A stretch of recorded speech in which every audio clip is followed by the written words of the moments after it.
नमस्कार दोस्तों, मैं आनंद सिंह स्वागत करता हूं आपका एचएसएससी एग्ज़ाम क्रैकर पर।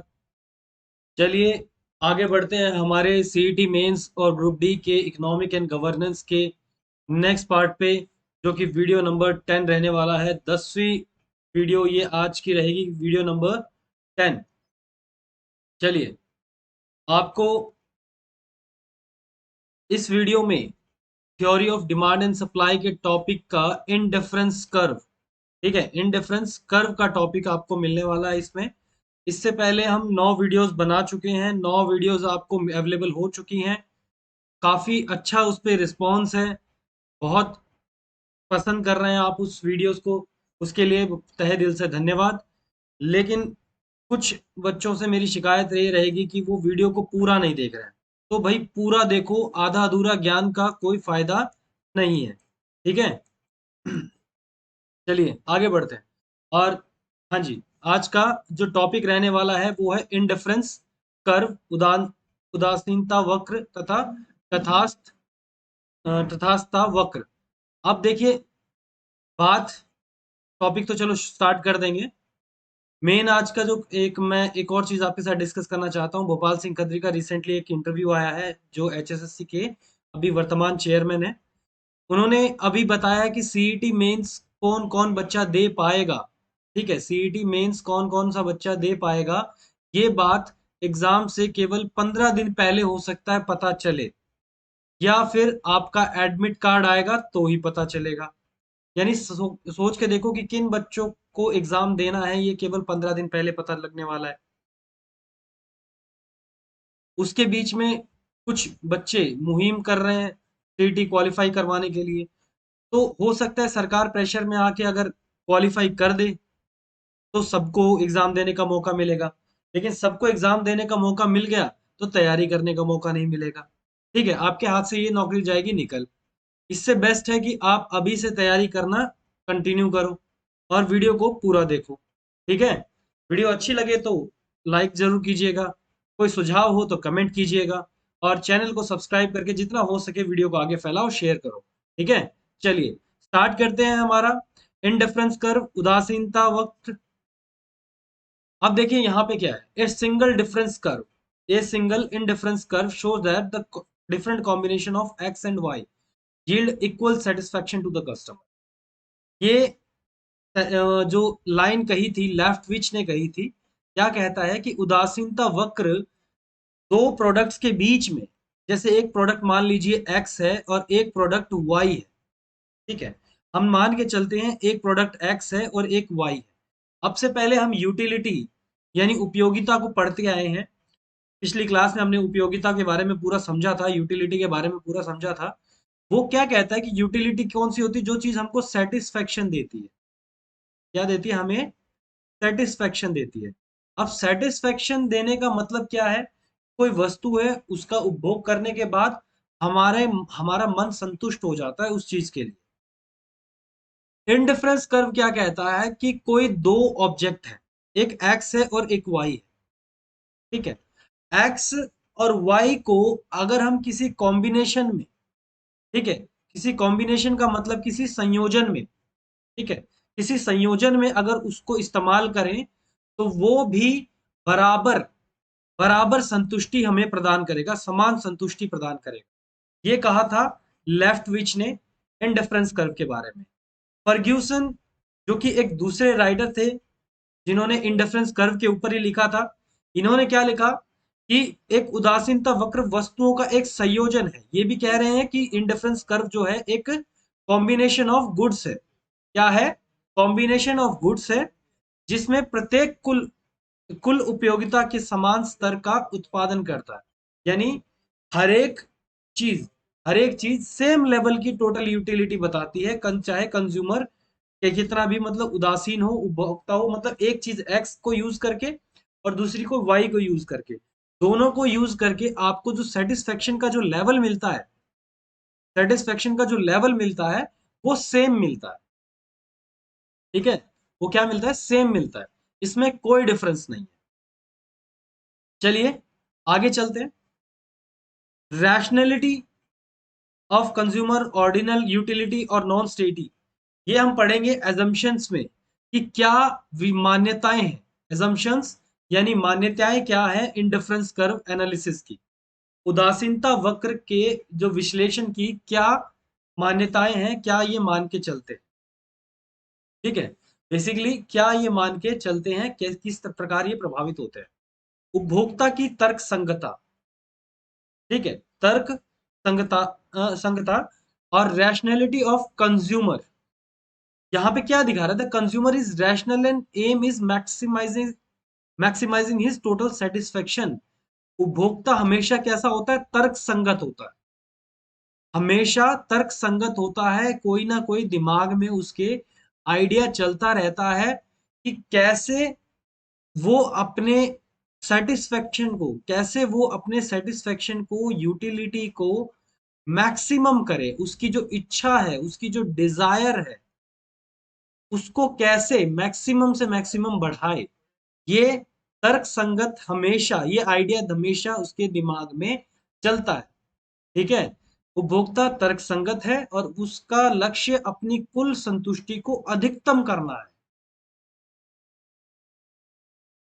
उपभोक्ता केवल ये चाहता है उसकी संतुष्टि सबसे अधिक हो, उसकी संतुष्टि जितनी हो सके सर्वाधिक रहे, बस, और कुछ नहीं। दूसरा है ऑर्डिनल यूटिलिटी, साधारण उपयोगिता। साधारण उपयोगिता को अगर हम बात करें, हाँ जी, तो उपयोगिता को सामान्य रूप से व्यक्त किया जा सकता है। उपयोगिता कैन बी एक्सप्रेस्ड ऑर्डिनली, यानी बिल्कुल ऑर्डिनरी तरीके से, साधारण साधारण रूप से उपयोगिता को व्यक्त किया जा सकता है। अब उपयोगिता को अगर साधारण रूप से व्यक्त किया जा सकता है तो कंज्यूमर क्या चाहता है, कंज्यूमर केवल अपना प्रेफरेंस बताता है, अपना वरीयता बताता है कि किस क्रम में उसको क्या चीज पसंद है। ठीक है, consumer is able to tell only order of his preference. वो ये बता सकता है कि मेरे को ए कोई वस्तु है ये ज्यादा पसंद है, बी कोई वस्तु है उससे कम पसंद है, ठीक है, सी कोई वस्तु है उससे कम पसंद है। ये बिल्कुल ऐसे है कि मैं अभी आपको एक एग्जांपल देता हूँ। कोई एक व्यक्ति है जो ये कहता है कि मुझे आईफोन आईफोन बहुत पसंद है, मुझे आईफोन बहुत पसंद है, लेकिन अगर मैं आईफोन ना खरीद पाया तो मैं वन प्लस का फोन ले लूंगा। और बोला अगर वन प्लस का मैं फोन नहीं खरीद पाया तो मैं सैमसंग का फोन ले लूंगा। यानी वो केवल अपनी प्रेफरेंस बता रहा है। यूटिलिटी बिल्कुल नॉर्मल तरीके से एक्सप्रेस की जा सकती है, ऑर्डिनरी तरीके से एक्सप्रेस की जा सकती है। वो केवल वस्तुओं में अपनी वरीयता शो कर सकता है, क्रम बता सकता है कि किस ऑर्डर में हमें कौन सी चीज पसंद है। ठीक है, नेक्स्ट इज नॉन स्टेटी, अतृप्ति। अब अतृप्ति क्या है, अतृप्ति है कि प्रश्नगत माल जो माल से अधिक आपूर्ति नहीं कर सकता, उपभोक्ता माल से अधिक जो आपूर्ति नहीं कर सकता। Consumer is not over supplied with goods in question, जितना सामान है। ठीक है, मान लो किसी दुकान में 10 kg गेहूं है, ठीक है, 10 kg वीट है, गेहूं है, और कोई व्यक्ति सामान खरीदने जाता है तो केवल वो 10 किलो गेहूं ही खरीद सकता है। यानी जितना सामान है, जितनी वस्तु है, उससे ज्यादा ओवर सप्लाई नहीं की जा सकती। ठीक है, next is transitivity of choice, पसंद की संवेदनशीलता। पहले 3 पॉइंट्स हम पढ़ चुके हैं, अब 2 पॉइंट्स और पढ़ेंगे, और उसके बाद एक बहुत छोटा सा है, वो तो हम पहले ही डिस्कस कर चुके हैं। ठीक है, चलिए, पसंद की संवेदनशीलता। अब पसंद की संवेदनशीलता क्या है, इसका मतलब यह है कि यदि कोई उपभोक्ता ए से बी और बी से सी को पसंद करता है, मतलब ए से ज्यादा पसंद करे बी को, बी से ज्यादा पसंद करे सी को, तो ए से सी को, मतलब ए से सी को प्राथमिकता देनी चाहिए। यानी एक मान लो कोई व्यक्ति है, इफ सॉरी मैं थोड़ा सा उल्टा बोल गया ना, कि वो ए से ज्यादा बी को पसंद करता है, बी से ज्यादा सी को पसंद करता है, तो ए से ज्यादा सी को ऑटोमेटिकली पसंद करे। ये बिल्कुल वही है कि आईफोन से ज्यादा आईफोन पसंद है, सबसे नंबर 1 पे था, वन प्लस वाला फोन जो था, वन प्लस,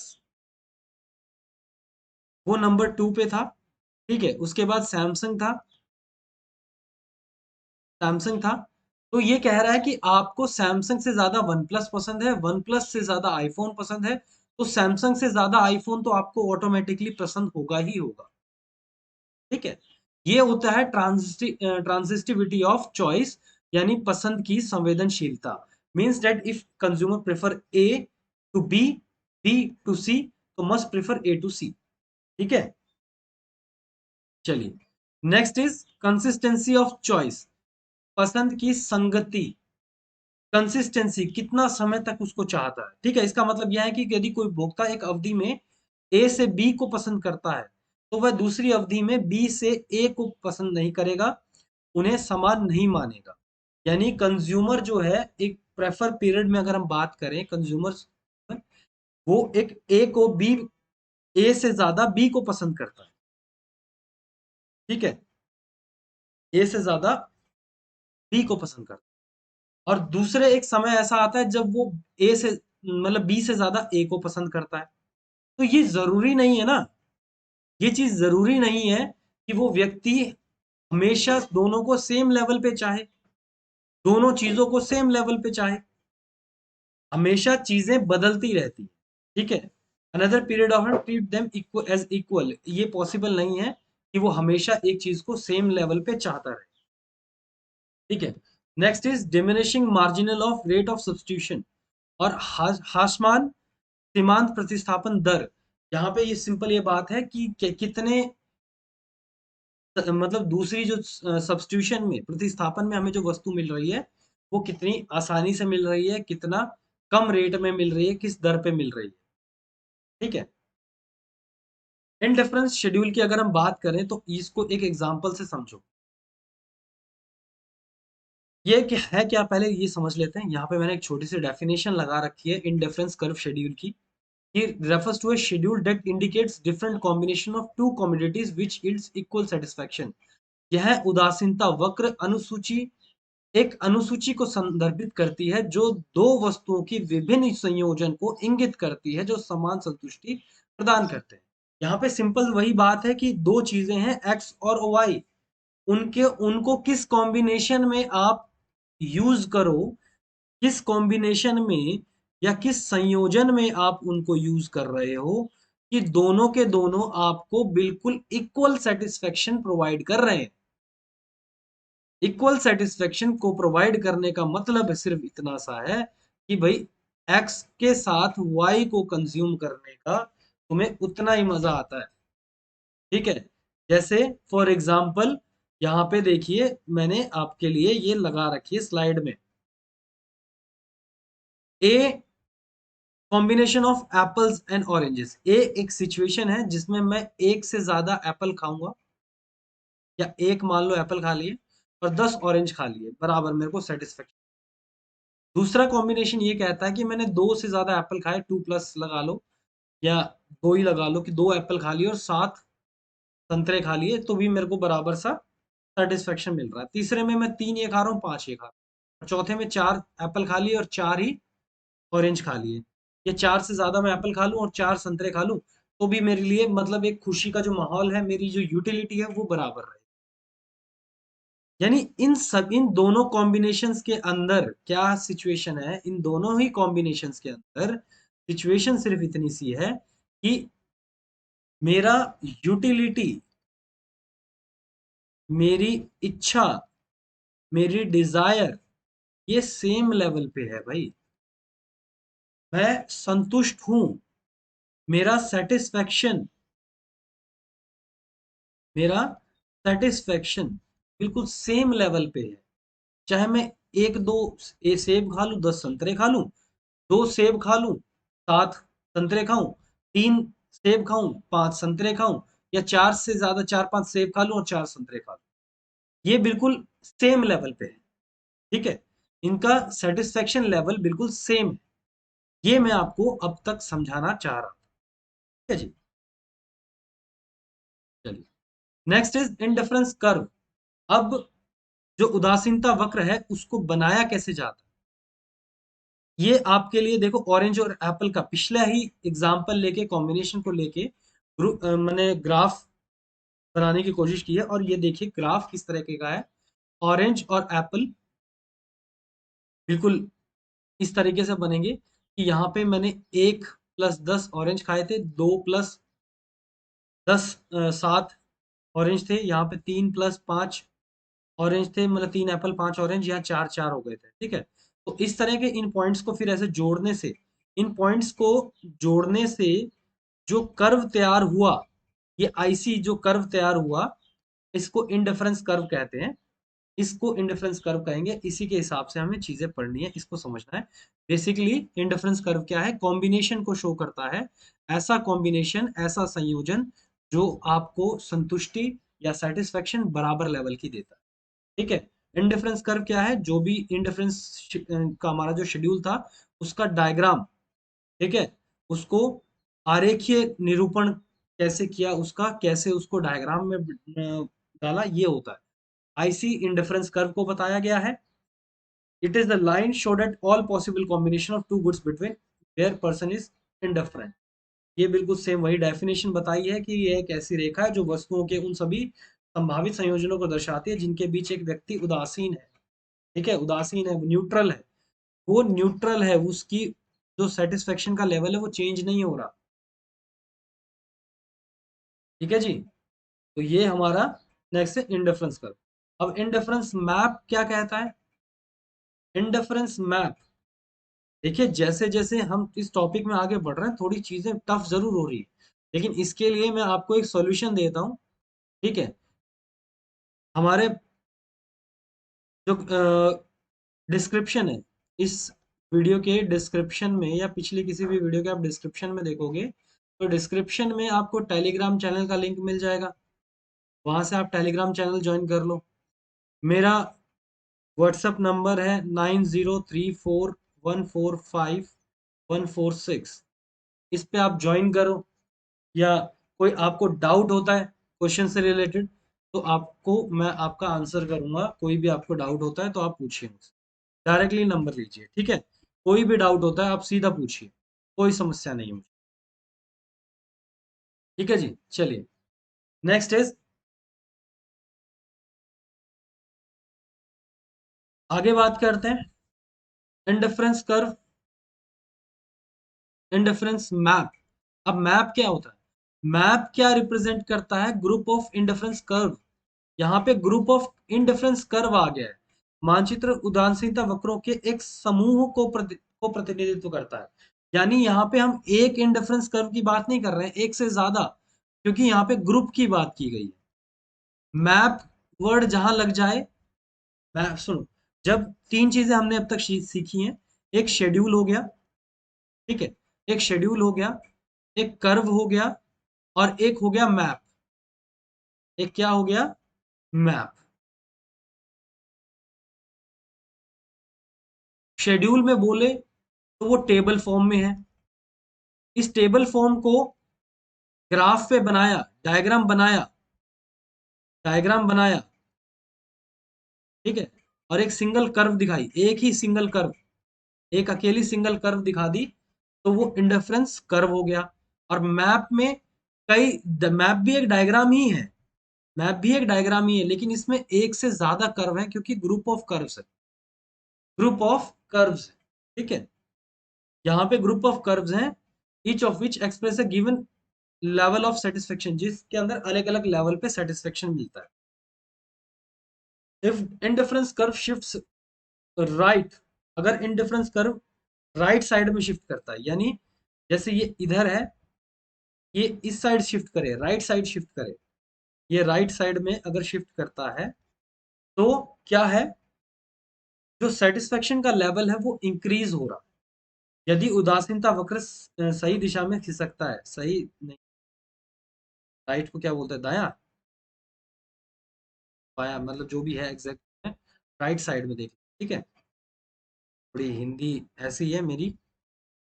तो राइट साइड, राइट साइड में जैसे खिसकता है, तो हम क्या कहेंगे कि यहाँ पे संतुष्टि का जो स्तर है वो बढ़ रहा है। लेकिन यहीं अगर ये इसका उल्टा बोल दे कि लेफ्ट साइड में खिसक रहा है, लेफ्ट साइड में खिसक रहा है, तो हम कहेंगे क्या कि जो सेटिस्फेक्शन का लेवल है, सेटिस्फेक्शन का जो लेवल है वो क्या हो रहा है, डिक्रीज हो रहा है। यहाँ पे सेटिस्फेक्शन का लेवल इंक्रीज हो रहा था, हाँ सेटिस्फेक्शन का लेवल डिक्रीज हो जाए। ठीक है जी, तो ये आपको ध्यान रखना है।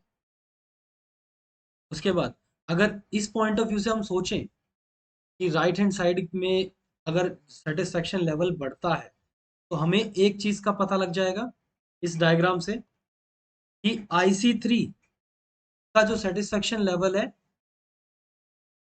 ठीक है, IC3 IC1 का ज्यादा होगा सेटिस्फेक्शन। एक सेकेंड, नहीं गलत हो गया, ये इस साइड नहीं आएंगे, ये निशान ऐसे, निशान ऐसे आएंगे, ठीक है, क्योंकि IC3 का सेटिस्फेक्शन लेवल सबसे ज्यादा है। ठीक है, जो कर्व जितना राइट साइड में होगा, सबसे राइट साइड में जितना ज्यादा होगा, वो कर्व उतना ही ज्यादा सेटिस्फेक्शन प्रोवाइड करेगा। ठीक है, IC2 का सेटिस्फेक्शन लेवल IC3 से कम है, और IC2 का ज्यादा होगा IC1 से, और IC3 से कम तो है ही। तो सबसे कम सेटिस्फेक्शन IC1 का, सबसे ज्यादा सेटिस्फेक्शन IC3 का। ठीक है, ये कर्व इस हिसाब से डिजाइन किया जाए। तो नेक्स्ट आते हैं properties of indifference curve. Properties of indifference curve, indifference curve की कुछ प्रॉपर्टीज हैं, टोटल चार, चार ये प्रॉपर्टीज हैं। ठीक है, टोटल कितनी प्रॉपर्टीज हैं, ये चार प्रॉपर्टीज हैं। इनको एक एक करके हम डिटेल में भी करेंगे, लेकिन अभी के लिए एक बार इनको पढ़ लेते हैं, समझते हैं कि क्या क्या है। Indifference curve have never negative slope, negative slope नहीं होगा, हमेशा पॉजिटिव स्लोप होगा। इसका मतलब हमेशा ये नीचे की ओर झुकता है। जितने भी इंडिफरेंस कर्व के स्लोप बनेंगे वो हमेशा ऐसे ही बनेंगे, यूं यूं करके बनेंगे। ठीक है, बाकी indifference curve always convex to origin. Convex यानी कॉन्वेक्स कौन सा होता है इमेज, ये इस तरह का कॉन्वेक्स होता है ना, तो ये बाहर का जो किनारा है, ये ऐसे मोटाई वाला, ये मोटाई वाला किनारा हमेशा ओरिजिन की तरफ होगा। इस मैप में देखो, ये जो कॉन्वेक्स वाली साइड है हमेशा ओरिजिन की तरफ रहेगी। जो अंदर कॉनकेव वाली साइड है, कॉनकेव वाली, वो हमेशा इस तरफ रहेगी। उत्तल, उत्तल वाली साइड, उत्तल बोलते हैं ना इसको, उत्तल, अवतल वाली साइड ओरिजिन से बाहर की तरफ, और उत्तल की साइड रहेगी ओरिजिन की तरफ। ठीक है, यानी उदासीनता वक्र सदैव मूल बिंदु की ओर उत्तल होते हैं। ठीक है, कॉन्वेक्स होते हैं ओरिजिन की तरफ। ये सेकंड पॉइंट है, पॉइंट नंबर वन, ये पॉइंट नंबर टू। ठीक है जी, नेक्स्ट इज, ये कभी एक दूसरे को इंटरसेक्ट नहीं करते, कभी एक दूसरे को काटते नहीं है। ठीक है, कितने भी कर्व बने हो, इंडिफरेंस कर्व, कोई भी कर्व कभी एक दूसरे को नहीं काटेगा। ये बात याद रखना, यहां से आपके डायरेक्ट क्वेश्चंस बनेंगे, इसकी प्रॉपर्टीज वगैरह से आपके डायरेक्ट क्वेश्चन बनने के चांसेस हैं। तो ये देखिए, IC1 अलग है, IC2 अलग है, IC3 अलग है। कोई और होता तो IC4 बनता, फिर IC5 बनता, फिर IC6 बनता, ऐसे बनता, ये ऐसे बन जाता, ये बीच में बन जाता। लेकिन कहीं भी किसी भी स्थिति में एक दूसरे को ये कट नहीं करते, इंटरसेक्ट नहीं करते। ठीक है, या एक दूसरे को स्पर्श नहीं करते, नॉट टेंजेंट, एक इंटरसेक्ट नहीं करते। और एक ये वर्ड आपको ये भी लिखा मिल सकता है, टेंजेंट टू ईच अदर। ठीक है, दूसरे को स्पर्श नहीं करते, टेंजेंट का मतलब होता है स्पर्श ना करना। ठीक है, next is higher indifference curve represent higher satisfaction. जितना हाई इन जो कर्व होगा, उदासीनता वक्र जितना ऊंचा होगा, वो उतना ही संतुष्टि का प्रतिनिधित्व करेगा, उतनी ही संतुष्टि को शो करेगा। यानी मैंने आपको बताया था ना, जैसे IC1 IC2 IC3 था, तो जितना बाहर वाला है, कि जितना ज्यादा बाहर वाला कर्व होगा, उतना ही ज्यादा हमें सेटिस्फेक्शन प्रोवाइड करेगा। ठीक है, चलिए अब एक एक करके इन पॉइंट्स को अच्छी तरह डिटेल में समझते हैं। ठीक है, नेगेटिव स्लोप नहीं होगा, हमेशा डाउनवर्ड होगा। उदासीनता वक्र ऋणात्मक ढाल होती है, ऋणात्मक ढाल होती है, अर्थात यह नीचे की ओर झुकी होती है। इस प्रॉपर्टी का मतलब क्या है, जब संयोजन में एक वस्तु की मात्रा बढ़ाई जाती है तो दूसरी वस्तु की मात्रा कम हो जाती है। फॉर एग्जाम्पल अपने यहाँ चलते हैं, देखिए यहाँ चलते हैं इस पे। यहाँ पे वस्तु एक थी, यहाँ 10 थी। यहाँ जैसे ही वस्तु दूसरी बढ़ी, ये एक घट नहीं गई, ये 3 घट गई। यहाँ एक प्लस हुआ, ये 3 घट गया। यहाँ फिर एक प्लस हुआ, यहाँ 2 घट गया। ये फिर एक प्लस हुआ, यहाँ एक फिर से घट गया। यानी कहने का मतलब क्या है कि जैसे जैसे वस्तुएं बढ़ती हैं, ठीक है, जैसे जैसे एक वस्तु की मात्रा बढ़ाई जाती है, दूसरी वस्तु की मात्रा घट जाती है। ठीक है, इसी वजह से इसका नेगेटिव स्लोप बनता है और हमेशा नीचे की तरफ होता है। उदासीनता वक्र पर संतुष्टि का स्तर समान रहता है। इस कर्व के ऊपर, जैसे ये कर्व बनाई थी, ऐसे करके ये कर्व बनाई थी, इस कर्व के ऊपर, चाहे इस पॉइंट पे देखो, चाहे इस पॉइंट पे देखो, चाहे इस पॉइंट पे देखो, चाहे यहाँ देखो, चाहे यहाँ देखो, किसी पॉइंट पे भी देखोगे, जो उदासीनता का जो सेटिस्फेक्शन का लेवल है, यूटिलिटी यानी जो सेटिस्फेक्शन का लेवल है, वो कैसा होगा, बिल्कुल सेम रहेगा। सेटिस्फेक्शन का लेवल सेम रहेगा पूरे कर्व के। ये बात इंग्लिश में यहाँ लिखी गई है। This property implies that when the amount of one good in the combination increased, the amount of other good is reduced. जब एक कॉम्बिनेशन में एक वस्तु को बढ़ाया जाता है, दूसरी वस्तु को घटाया जाता है, और ये पूरे कर्व के ऊपर, पूरे इंडिफरेंस कर्व के ऊपर same level of satisfaction provide करता है। ये चीज इसमें बताई गई है। चलिए next is indifference curve are always convex to the origin.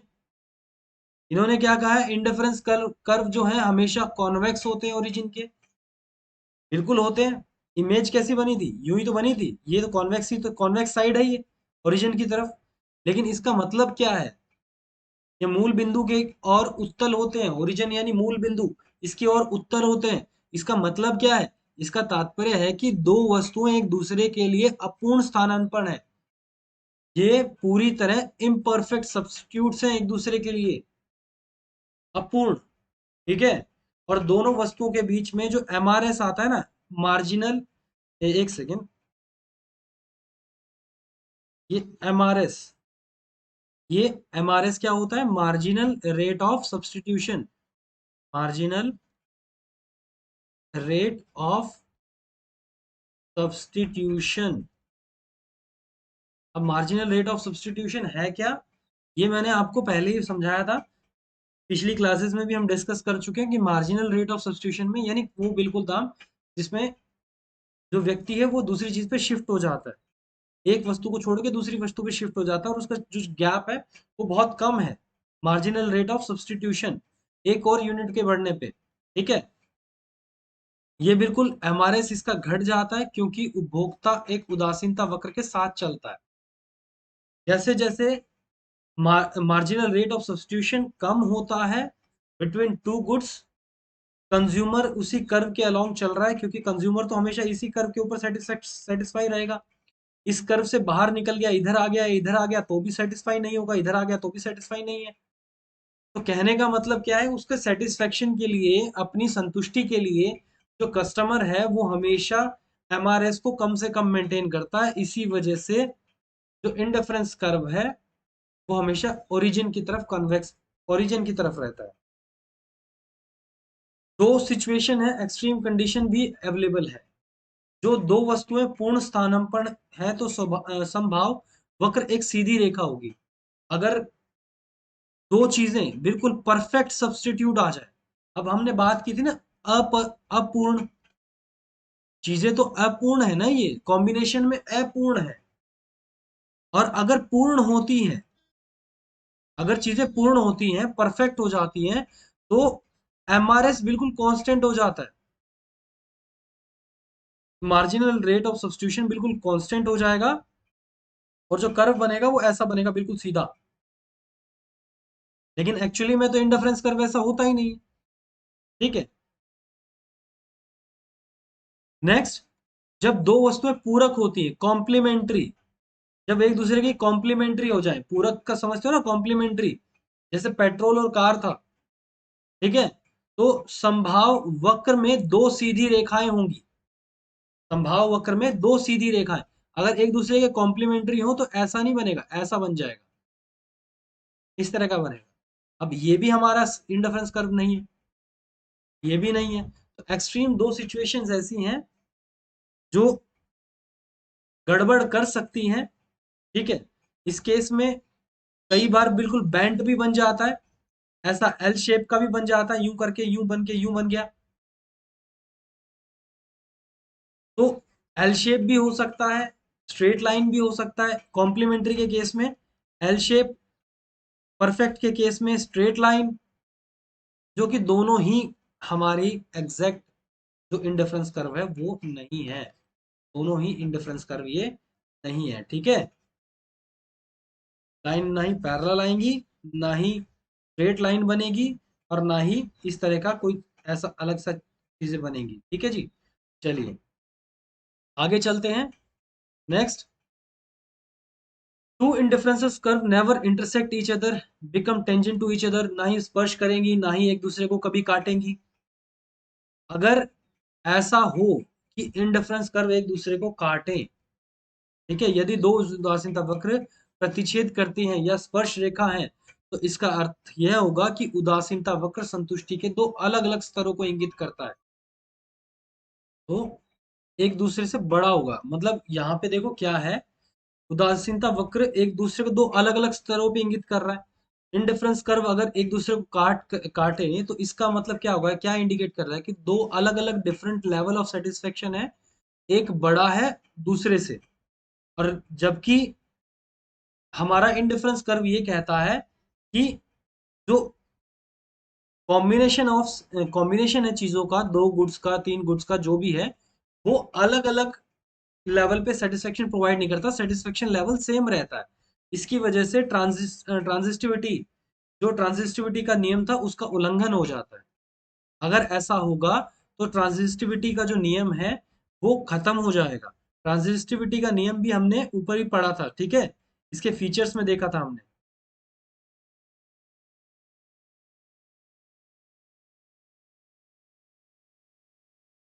ट्रांजिस्टिविटी ये वाला, कि एक दूसरे से मतलब सेटिस्फेक्शन का लेवल अलग अलग हो जाता है, वो वाला, ये वाला ट्रांजिस्टिविटी ऑफ चॉइस, ये जो नियम था ये पूरी तरह दांव पे लग जाता है, ठीक है जी। चलिए आगे चलते हैं। Next is higher indifference curve represent higher satisfaction. उच्च उदासीनता वक्र उच्च संतुष्टि का प्रतिनिधित्व करता है, ठीक है। क्या कह रहा है ये, कि उच्च उदासीनता वक्र उच्च संतुष्टि का प्रतिनिधित्व करता है। अब इसका मतलब क्या है, higher indifference curve represent higher satisfaction. अब हमें पता भी तो होना चाहिए ना इसका मतलब क्या है, ठीक है। ऐसी हाई हवाई बातें तो नहीं करेंगे हम, ठीक है। ये ऐसा क्यों होता है, अब इंडिफरेंस कर्व का मैंने बताया ऐसा इसलिए क्योंकि उच्च उदासीनता वक्र में स्थिति संयोजन में एक या दोनों वस्तुओं में से एक, इनमें से अधिक होते हैं, और उनमें से कम वस्तुओं को अधिक पसंद किया जाता है। This is because the combination lying in the higher indifference curve contains more of either one or both goods, more or goods are preferred to less of them। यानी इंडिफरेंस कर्व, बड़े वाले इंडिफरेंस कर्व में जो भी चीजें हैं उनको पसंद ज्यादा किया जाता है, चाहे वो उनमें से कोई एक वस्तु ऐसी है जिसको ज्यादा पसंद किया जाता है, या दोनों वस्तु ऐसी है जिनमें ज्यादा पसंद किया जाता है, ठीक है। लेकिन कॉम्बिनेशन में जो बड़े कर्व वाला है, कॉम्बिनेशन में जो बड़े कर्व वाला है उसको ज्यादा पसंद किया जाता है, ठीक है जी। चलिए इसी के साथ एक और नए कंसेप्ट के साथ, इसी से जुड़े हुए एक कंसेप्ट को हम समझेंगे, price line and budget line. तो ये जो प्राइस लाइन और बजट लाइन वाला कंसेप्ट है ये इंडिफरेंस कर्व से ही जुड़ा हुआ है, ठीक है। बिल्कुल सेम टाइप का कंसेप्ट है, इसीलिए मैं आपको साथ के साथ यहीं की यहीं बता रहा हूँ, अदरवाइज इसके लिए मेरे को अलग से वीडियो बनानी पड़ती। तो इसको मैं यहीं समझाने की कोशिश कर रहा हूँ आपके लिए। लेकिन अब तक अगर आपको वीडियो अच्छी लगी तो लाइक वाइक तो कर दो, ठीक है। हो सके तो शेयर करो और चैनल को सब्सक्राइब करके जितना बढ़ा सके आगे बढ़ाओ। भाई फ्री ऑफ कॉस्ट आपके लिए ये कोर्स चल रहा है, ठीक है, फ्री ऑफ कॉस्ट। मेहनत लगती है काफी, तब जाके ये एक एक लेक्चर तैयार होता है। ठीक है, इस एक 40-50 मिनट के लेक्चर के लिए पूरा दिन खराब करना पड़ता है। चलिए, the budget line shows all those combination of two goods. Budget line ये है क्या? बजट लाइन ये बजट रेखा है या मूल्य रेखा है, ये दो वस्तुओं के उन सभी संयोजनों को दर्शाती है। दो वस्तुओं के, यहाँ पे भी दो वस्तुओं के उन संयोजनों को, कॉम्बिनेशंस को बता रही है, जिससे उपभोक्ता अपनी दी गई धन आय को दो वस्तुओं पर दी गई कीमतों पर खर्च करके खरीद सकता है। यानी कंज्यूमर क्या है, कुछ खर्च करके, अपना पैसा कुछ खर्च करके अपनी इनकम में से दोनों वस्तुओं को गिवन प्राइस पे खरीद सकता है। यानी बजट तो देखो, हमको पता है कि बजट क्या है। बजट एक अंदाजा ही होता है कि ये चीज हम खरीद पाएंगे, ये चीज हम नहीं खरीद पाएंगे।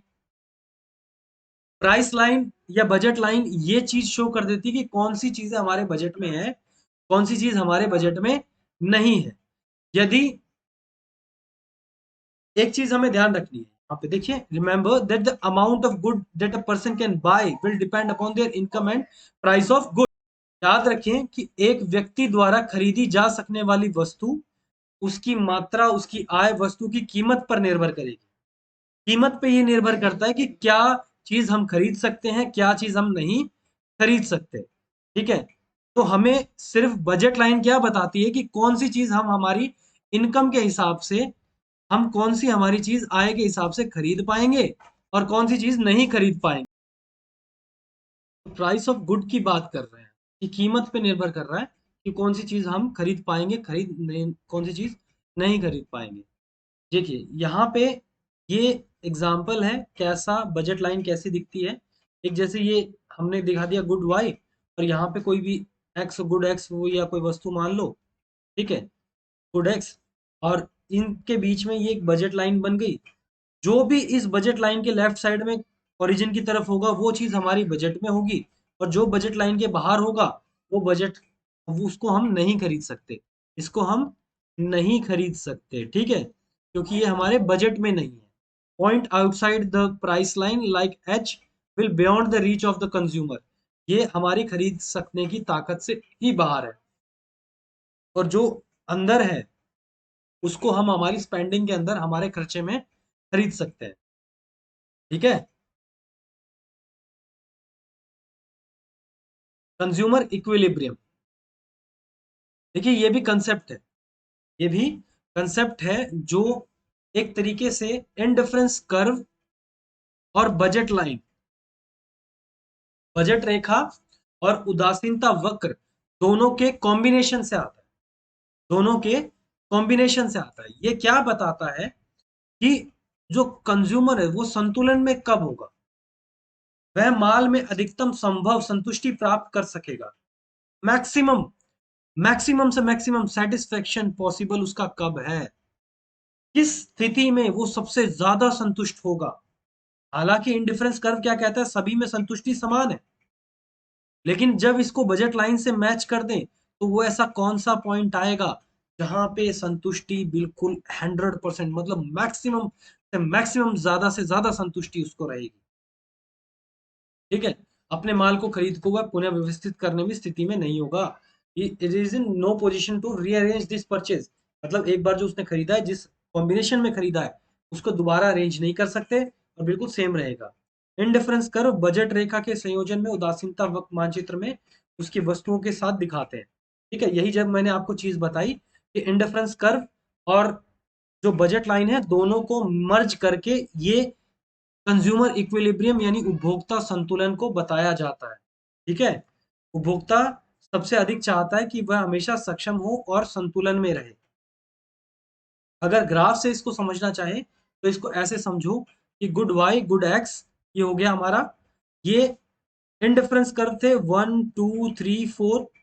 ठीक है, हर एक का लेवल अलग अलग है, हर एक सबसे ज्यादा सेटिस्फाई करने वाला 4 है, लेकिन ये हमारी बजट लाइन से ही बाहर है तो हम इसको खरीद ही नहीं सकते। जो पीएल लाइन है, जो पीएल वाली लाइन है, यहाँ पी से लेकर एल तक वाली जो लाइन है, ये हमारी लाइन कौन सी है, बजट लाइन। इसको क्या कहेंगे हम, बजट लाइन।